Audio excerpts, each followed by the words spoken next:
reciting together Surah Al-Fatiha. Bismillahir Rahmanir Rahim. Alhamdulillahi Rabbil Alameen. Ar-Rahmanir Rahim. Maliki Yawmiddin. Iyyaka na'budu wa iyyaka nasta'in. اهدنا الصراط المستقيم صراط الذين أنعمت عليهم غير المغضوب عليهم ولا الضالين. سبحان ربك رب العزة عما يصفون والسلام على المرسلين الحمد لله رب العالمين. Let's first also, for a moment, reflect that we are all here together, even though we're so far apart, that our connectivity between each other is beyond time and beyond space. Our love for truth, our want to better our lives, to live a good life, to live a whole life, a wholesome, holistic life is something that we all share in common. And Allah, in His Rahmah, says that He's written, Kataba ala nafsi rahmah, He's written upon Himself mercy. So that X factor of expanding heart, of presence, is greater in His Jama'ah, in His gathering. So sense each other, feel each other as one group of pearls, like on a golden string, and that golden string that connects us is the unitive one light that is within the essence and core of each one of our hearts. Go to that place in you which is beyond time, beyond space, beyond youth, beyond old age. There, present within you, life itself. Life is within you. The giver of life is within you. The light of that giver is within you.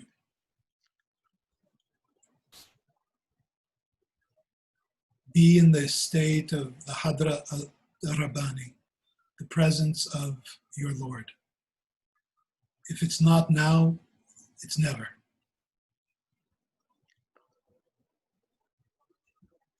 There's nothing stopping you except our own attachment to our veils, our thoughts, our concepts, our ideas. Let it all go. Leave behind.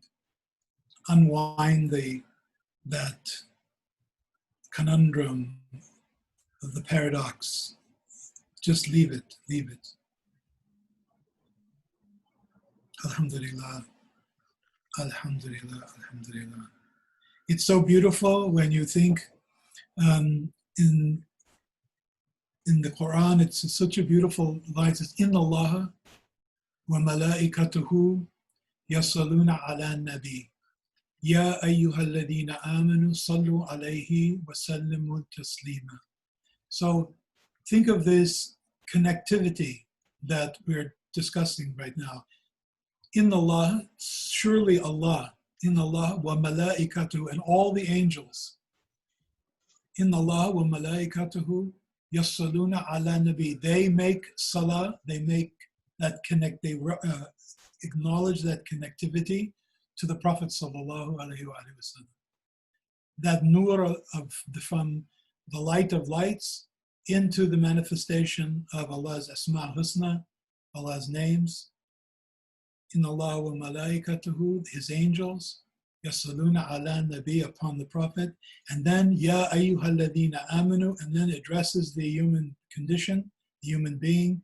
Ya ayyuhalladhina amanu, those of you who have that inward reality, who have tasted and witnessed and have expanded their consciousness to understand that there's been one single intention in the creation of this universe, through all the prophets, through all the messengers, through all the teachers that have come throughout, the ones we know and the ones that we don't know, have all been for one purpose only, one reality only, and that is to know our Creator. So in Allah wa malaikatuhu yasaluna ala nabi, that connectivity. Ya ayyuha alladhina amanu, which is people addressing us. Sallu alayhi wa sallimu taslim. Say that same, connect that same. So it's one single, unbroken connectivity.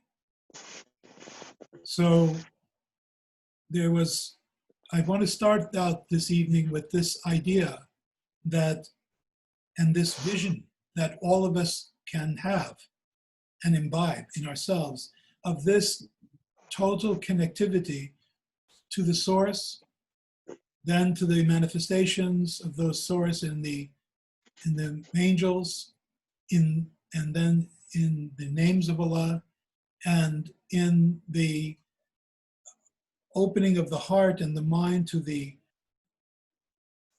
acknowledgement that this is what has been happening from the very beginning before time, when time emerged, and that what they call the Big Bang, or when Allah's kun came, kun fayakun, Allah brought into this creation, that it's been stamped with that one call to know and to worship Allah, God, the origin, the source of all things. So when it comes to state of your being, reflect on this. Reflect on the idea that there's no disconnect between yourself and that original light, and the light that manifests as the angels, as the names of Allah, and comes to you through the doors of your iman, which is a panoramic view of that all of man's history, all of universal light and history has been for one purpose only, and you bring it into your being. Keep it in front of you as you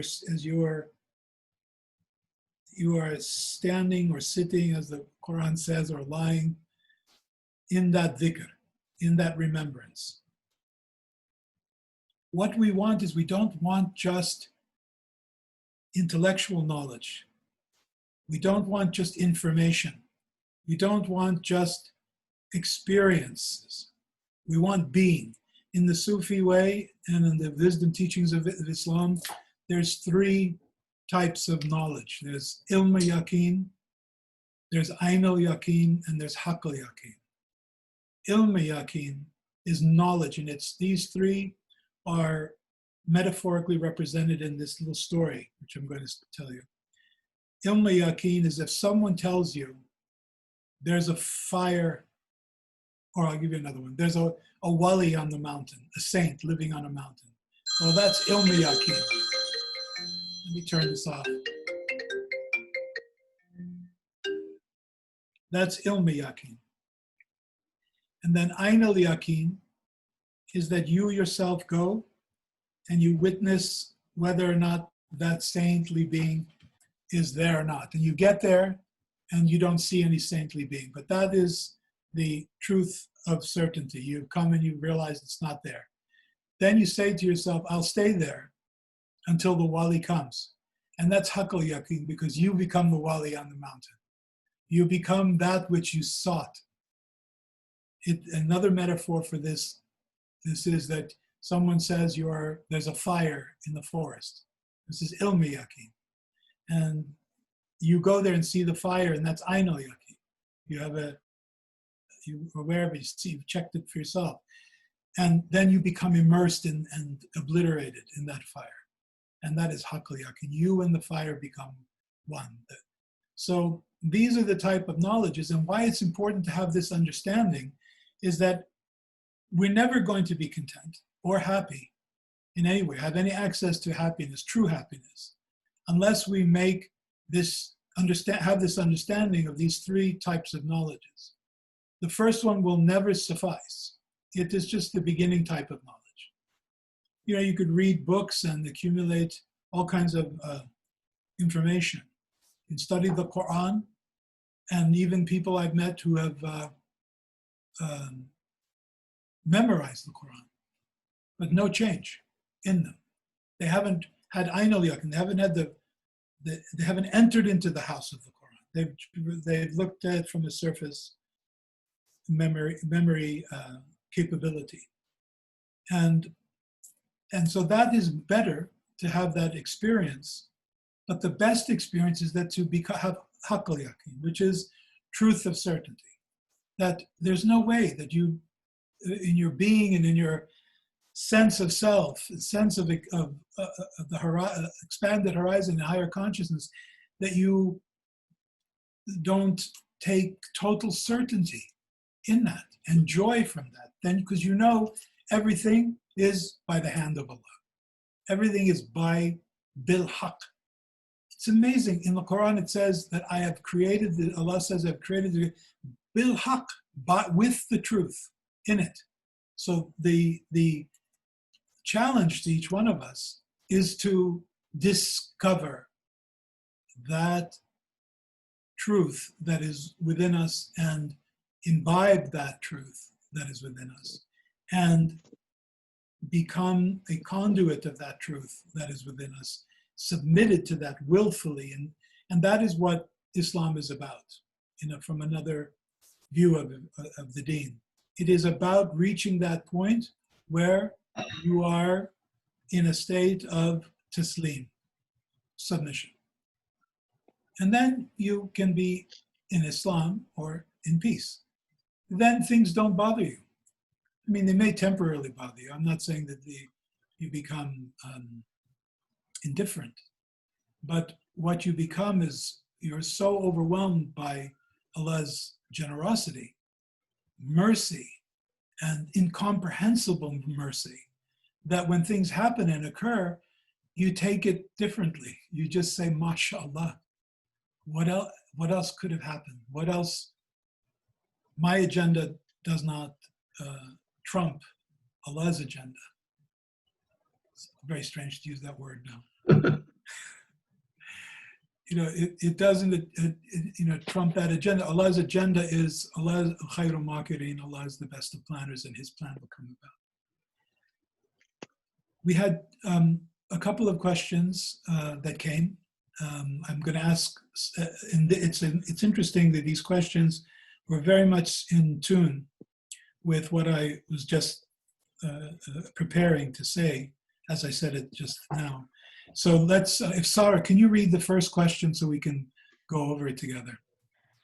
Sure. The first question is, could you sometime talk about astaghfar Allah or forgiveness?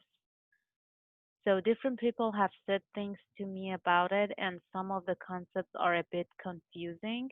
For instance, one friend said that asking forgiveness does not imply a belief in original sin, and as in Christianity, which seems simple enough, except when thinking about predetermination, fate, free will, mercy, separation, etc.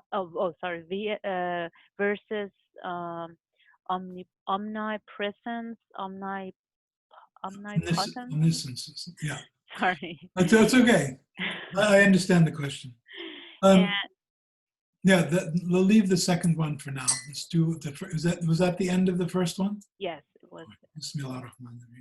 So first and foremost, in our view of istighfar, of seeking forgiveness, it's really not on its lowest form, so to speak. And I'll cover this a little bit more. It is in a way seeking forgiveness, but the dynamic here is istighfar, seeking Allah's istighfar.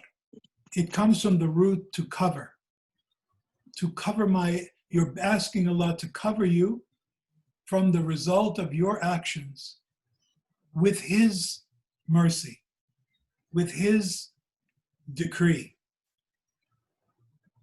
By extension, what we're asking is that to ask Allah that to cover our attributes, our desires by His overwhelming names, to cover up what we express as human frailty, whether it is being jealous or envious or so on, with Allah's attributes, which is the most generous, the most forgiving, the most merciful.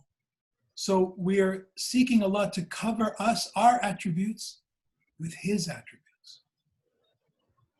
Our attributes, if they're driven by our lower tendency of our nafs, our animal self, unbridled, or by the shaitan, as we discussed last week, how the shaitan whispers within us, and then our desires, our particular, everybody's very different, connect to that whispering, and then we act upon that.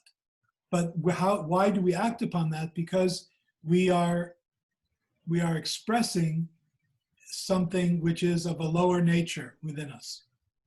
So when we recognize that and we seek istighfar, it means we're asking Allah to cover us with His attributes so that we don't experience the resultant of our attributes. Now, it also has other reverberating meanings. Those actions which you make in life, for instance, you may do something mean, say something mean, or do something unfair to someone, or express jealousy, or there's so many that I'm sure all of us could come up with lists of how many there is to seek forgiveness for.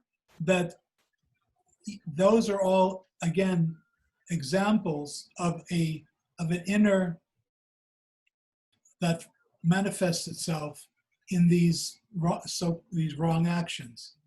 So when we do that, we're driven by this desire to, whether it is to be power or to acquire something, whatever it is, that we then seek Allah's attributes to cover us, because we know that what we're doing is from our own low desires, from our wish for things that may not be the best for us. So in that sense, it is seeking, again, Allah's attributes over ours. And when you have Allah's attributes over you, there is no istighfar, because then you're manifesting Allah's names within you. And this is the people who do a lot of istighfar. If you do a lot of istighfar, then you start remembering and imbibing Allah's attributes. That's when it becomes a transformative practice. We should always seek istighfar in everything that we do. There's a practice called muhasiba. Is anyone familiar with that? Muhasiba is like every night, it's like doing a little hisab, a day of reckoning, every night before you go to sleep, to just quiet yourself for a few moments, see yourself, what you've done throughout the day, and bring yourself to account for the things that you've done. You know the things that you've done that have been off track, that are driven by your own internal desires, and you also know the things that have been positive and good and wholesome towards your higher consciousness. You can make that differentiation. So you go over it, and then you ask for istighfar to be covered from those things which have led you to do those actions, and you take refuge in the actions, the names and attributes of Allah.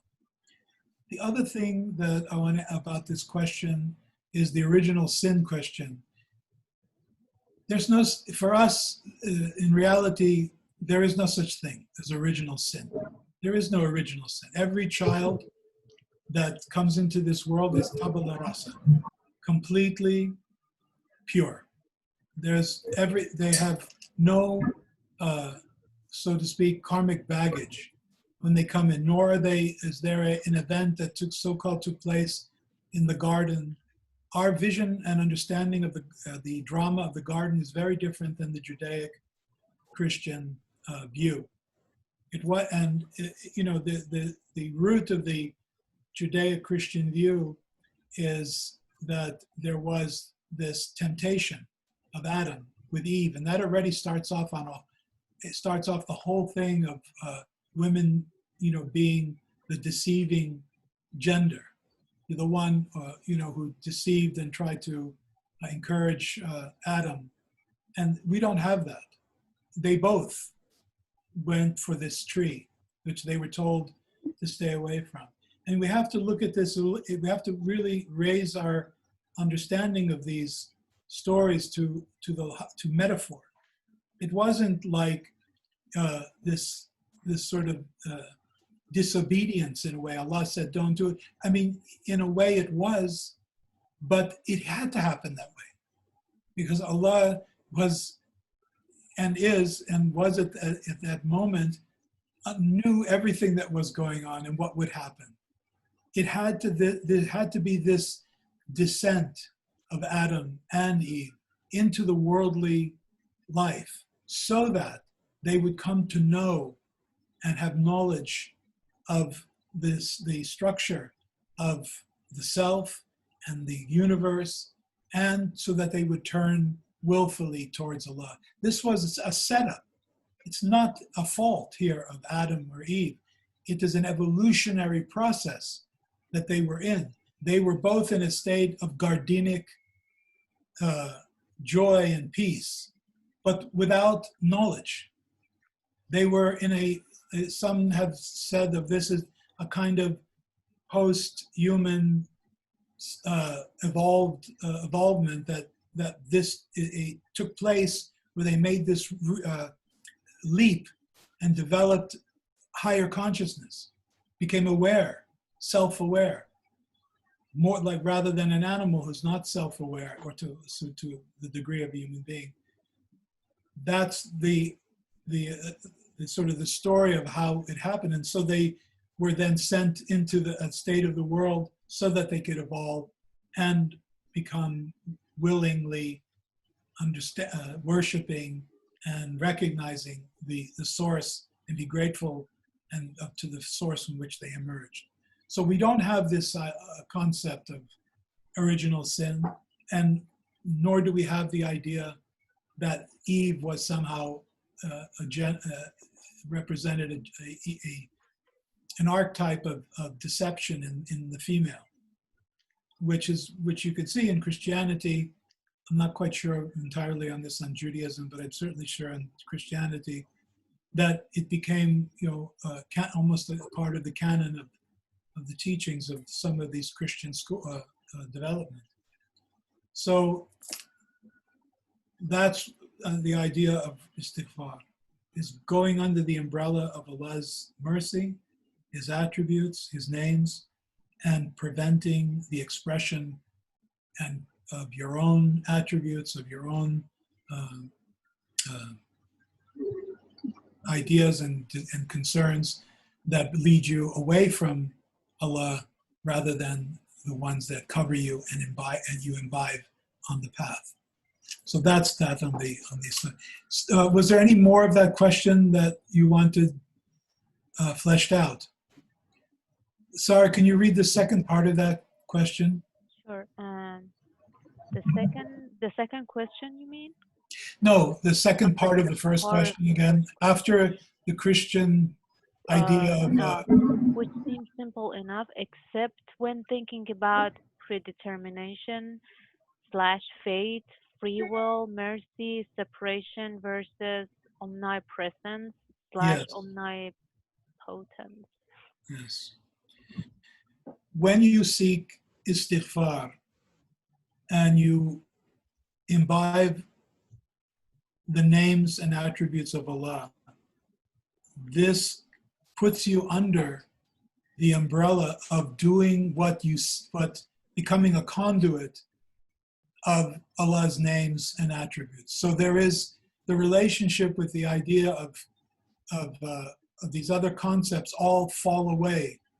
If you were acting on your own, then you would be subject to all of these other issues. But this idea of imbibing the attributes of Allah and becoming a conduit of that, then your actions in this world become that of the umbrella of Allah's will. And that's where we want to, when they asked the idea of predetermination and whether you have will or not, This idea, when they asked Imam Ali this question, and they asked also Imam Jafar Sadiq, one of the great imams and great teachers, they asked him, is it everything predetermined, or is it do you have will? And so he took his hand and he went like this. It's this and it's that.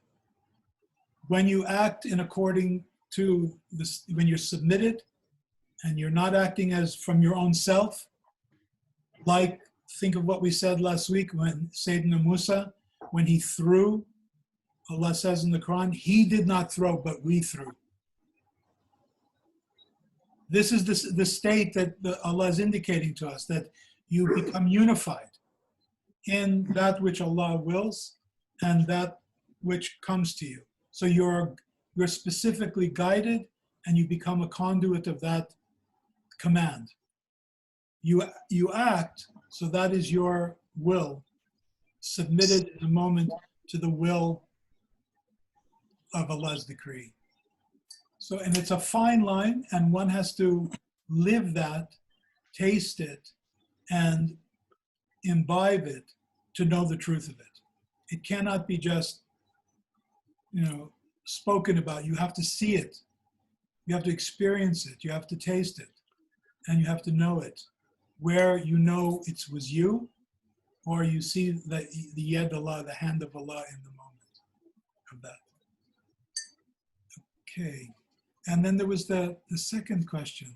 Well, about predetermination, there is another way of looking at it, and that is, can you hear me, by the way? These are new. I got this on Father's Day. I can hear you, Anjan. Can everybody hear Anjan? Yes, I just got them. My daughter was asking how they're working out, and I said, I think I went like this. But these are my Father's Day gift. I didn't have this before. About predetermination, I think there is another way of looking at it, and that is from Allah's perspective, everything is as if it's already happened. Because He knows the future, and there is no such thing as future for Him, as far as from His perspective is concerned. But from our perspective, because we go through a time zone, we come from timelessness, and then we go through a time zone, and then we come out and into timelessness again. So from our perspective, things don't seem predetermined. So that's another way of looking at it. It is. And that is exactly it. That we've come from beyond time, and we have something in us which is beyond time and space, which is our ruh. That is the presence of the Hadrat Rabbani, the presence of Allah's with us. Allahu ma'i, Allahu hadiri. Allah is with us. Allah is present with us. But we go through this womb of space and time. We experience the relative world as movement, as comparison of space and time, and we will leave this womb into the next life, which is, again, beyond space and time, for which we came from and which we will return.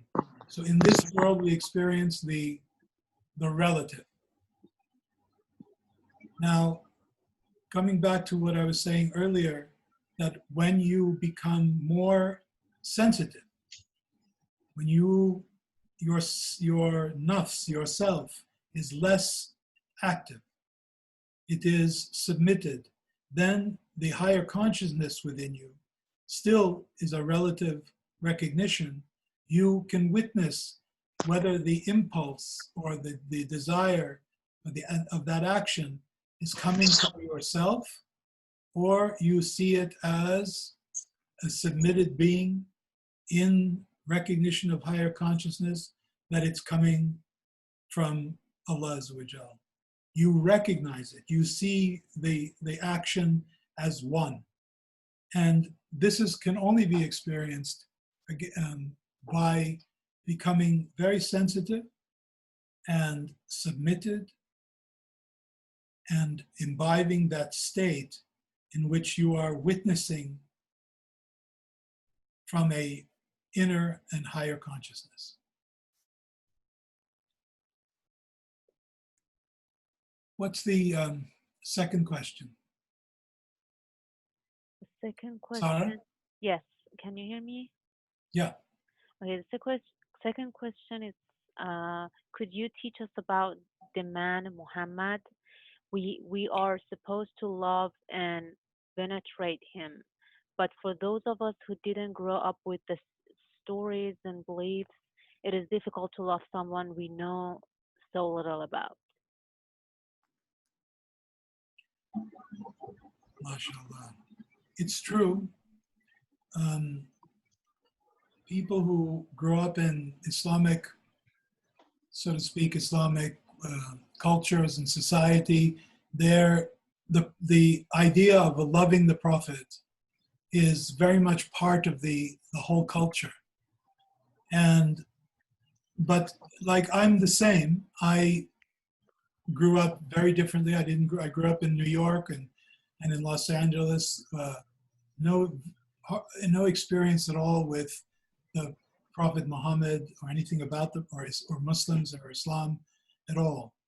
But how I came to love the Prophet's peace and blessings be upon him, is to the exposure I had to people who loved him.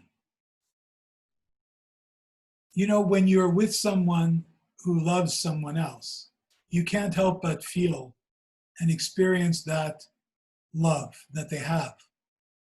And this is a very different kind of love. It's not a love that, like a relationship love, so to speak, between a man and a woman, or a mother and a child. But it's a love that has to do with who you are at your core and essence. The Prophet Muhammad, peace and blessings be upon him, sallallahu alaihi wasallam, was the archetype of human potential, of the highest of human life and human potential. So your love will grow as your love grows for loving your own self, for knowing what your purpose is here for. That you begin to understand that your soul was designed for a purpose and a reason. And a fulfillment of that reason is in your experience of life. And the place where that is focused most as the purest mirror of that purpose is in the prophetic line, particularly here, as we're talking about in the Prophet Muhammad, peace and blessings be upon him. He was, it is important to delve into the stories of the Prophet. It's very important to do that, because then you begin to relate your own self to his journey. And the more you read the Quran, you will love the Prophet, because when they asked Imam Ali and they asked Fatima Zahra and to describe the Prophet Muhammad, they would all say that he's a Quran on two legs. He was and is a living exemplar of the light of the Quran and the manifestation of the highest of human and of higher consciousness possible in this world. So you connect with that.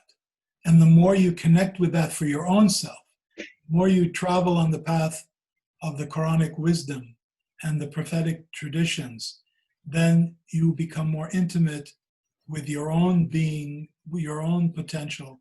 Then you begin to also know the Prophet, because the Prophet is your mirror, your ultimate mirror to look into and to discover your true self. He is your true self. Once I was told that, and it's an amazing thing to ponder, that the soul of the prophet is no different than your own soul. The light of the prophetic being is no different than your own soul, because we are created from one self, nafsin wahidan. It doesn't mean like that you are a prophet, no. But what it does mean, because his station is unique to himself, and his position with Allah Azza wa Jal is unique. But our access to that, to which he's had access, total access to, is also within us, from the same light and the same potential of realization and higher consciousness. So this is what, it's that kind of love. Love as a connection, as a connectivity, not as an emotion necessarily, although it's important to have emotion also. Not as a personal relationship, although it's important to have somewhat a degree of a personal relationship with it. But ultimately, it is a holistic picture of your true being. And, you know, this is like, there's a beautiful saying that says, Man arafu nafsahu, faqad arafu rabbahu. He who knows himself, he or she, it doesn't matter here, knows their Lord. It is the same here. If you know truly yourself, then you'll come to know the Prophet Muhammad sallallahu alaihi wasallam, because he is the Madinat al-Ilm, the city of knowledge. But also, if I have to mention that, I also have to mention wa Ali Babuhum, that the Prophet sallallahu alaihi wasallam said, I am the city of knowledge, and Ali is its door, is its gate. We all have to have that intermediary, even with the Prophet Muhammad, peace and blessings be upon him, that the best of followers, the best exemplar of who imbibed the prophetic knowledge and love was Imam Ali. And that's why Imam Ali was given the great honor of being called the door to that city of knowledge, because it is easy, he's made it easy to follow the prophetic line through someone who has followed it, who totally, in every permutation of his life, in every single way, and that we have access to him as a door to that prophetic light.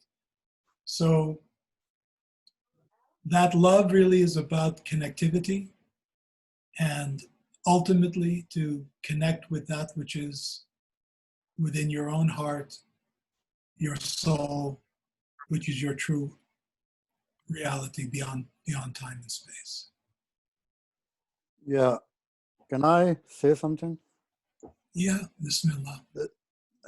Has anyone heard of Sayyid Hussain Nasr? Nasr. Yes. He has a book called Muhammad, Man of Allah. It's about 40 pages, 40, 50 pages. I have a PDF version of that. If somebody would like it, let me know. Send it out. I have a copy of it, but send it to Sarah, and she can send it to everybody to read it. So it's a brilliant, concentrated work. It's wonderful, absolutely. Okay, I'll send it to Sarah then. We can share it with everybody at that time. Okay. That would be great. All right, so let's now, what time is it? Okay, let's sit in back.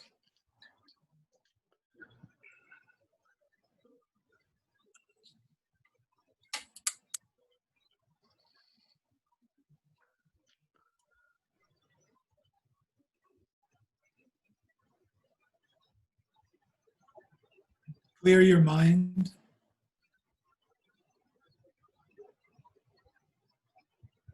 Sit relaxed. Let your thoughts go.